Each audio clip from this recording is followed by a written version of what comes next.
Hello বন্ধুরা, আশা করি সবাই খুব ভালো আছো। আর আজকের নতুন সকালে আরেকটা নতুন সকালে সবাইকে গুড মর্নিং। আর আজকের আমি যাচ্ছি ভক্তির মিলনস্থান তারাপীঠ। তো আজকের যাচ্ছি কোনো ট্রেন জার্নি না, আজকে বাই রোড জার্নি করছি। আর সকাল সকাল বেরিয়ে গেছি, তো চলো। আর এখন আমরা দাঁড়িয়ে আছি কল্যাণী হাইওয়ে এক্সপ্রেসটা ক্রস করে একটু চা ফা খাবো, সকালে বেড়ানো হয়েছে, তো একটু চা খাবো, চলো।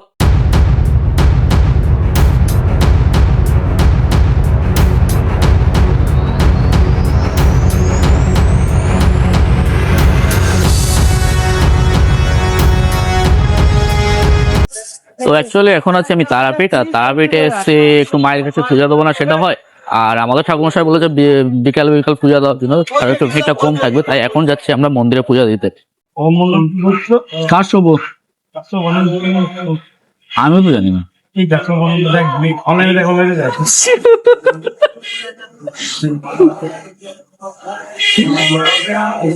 এখন আমরা এসছি পূজা নিতে একটা দোকান থেকে, যেটা হচ্ছে অঞ্জলি পূজা ভান্ডার বলে জায়গার নাম।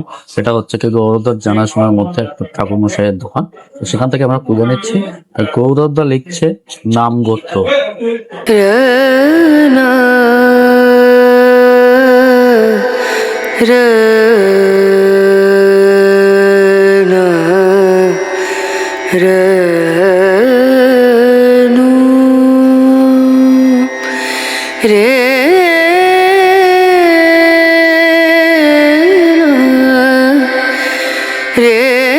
তো এসছি তারা মায়ের কাছে পূজা দিতে তারাপীঠে।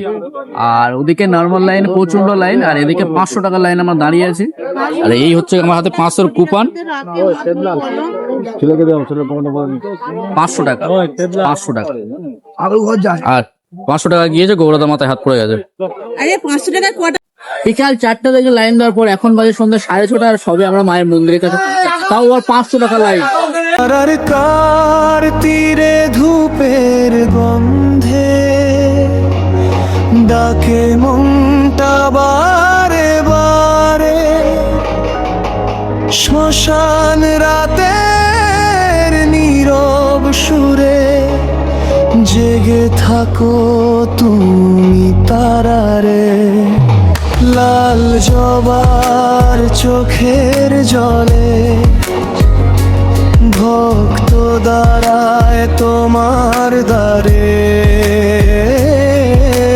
দুঃখ ভরা এই জীবন খানি রাখি মাগো তোমার পায়ে। ও মা তারা, তারা পিঠের তারা, অন্ধকারে তুমি আলো সারা, ভাঙা হৃদয় ডাকে তোমায়, জয় মা তারা, জয় মাতা। তো এখন ঘড়িতে বাজে 9টা 10, আর আমরা তারাপীঠ থেকে পূজা দিয়ে বেরিয়ে গেছি।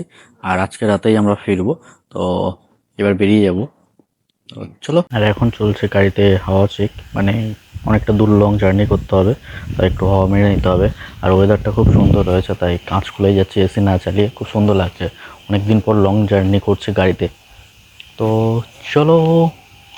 আর সারাদিন যা খাওয়া হয়েছিল সেরকম কিছু ভালো বেশি খাওয়া হয়নি, তা এবারে রাতের মাঝখানে কোথাও ধাবা দেখতে পেলে সেখানে দাঁড়াতে হবে, খেতে হবে, তারপর যেতে হবে, কারণ অনেকটা জার্নি করতে হবে। সেই সকালে হয়তো আমরা কলকাতায় ঢুকবো, তো তার জন্য কোথাও তো খেতে হবে না, তো চলো।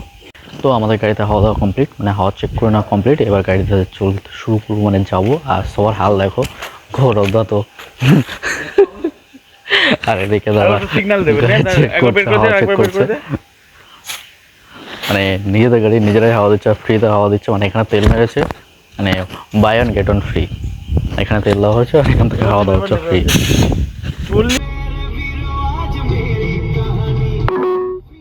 In 400 meters, slight right toward National Highway 116A. আমরা এখন দাঁড়িয়ে আছি 3টের সময় বর্ধমান হাইওয়ের পাশে। আর সেখান থেকে আজকে কিছু একটু খাওয়া দাওয়া করতে হবে। খাওয়া দাওয়া করতে হবে বলতে মানে রাত্রবেলা হালকা টিফিন করা হয়েছিল, তারপরে কোনো গাড়ি ছেড়ে দেওয়া হয়েছিল, তারপরে এবার একটু ভারী মতো টিফিন করে নিলাম। এখন সকাল মতো কখন যাবো জানি না, তো চলো টিফিনটা করে নিই। এখন বাজে ঘড়িতে 3টে 10, আর আমরা দাঁড়িয়েছি বর্ধমানে কিছু খাওয়ার জন্য। তো অনেক কষ্ট করে একটা রেস্টুরেন্ট পেয়েছি, মানে এখানে অ্যাকচুয়ালি ল্যাংচা মানে মিষ্টির জন্য, আর আমরা অনেক কষ্ট করে একটা রেস্টুরেন্ট পেয়েছি সেখানে খাবার পাওয়া যায়, তার জন্য আমরা অর্ডার করেছি রুটি, হাত রুটি আর এক প্লেট চিকেন কষা। তো টিফিন করার পর আমাদের গাড়ি আবার চলতে শুরু করেছে, আর কোনো জায়গায় না থামিয়ে এবার সোজা কলকাতায় গিয়ে দাঁড়াবো। তো দেখা হচ্ছে কালকের সকালে কলকাতায়। এখন ঘড়িতে বাজে 7:10 আর আমি চলে এসেছি আমাদের কলকাতায়। আর ভিডিওটা এই পর্যন্ত। ভিডিওটা ভালো লাগলে লাইক, কমেন্ট, শেয়ার আর সাবস্ক্রাইব করে দেবেন। আর দেখা হচ্ছে অন্য কোনো একদিন অন্য কোনো ব্লগ নিয়ে।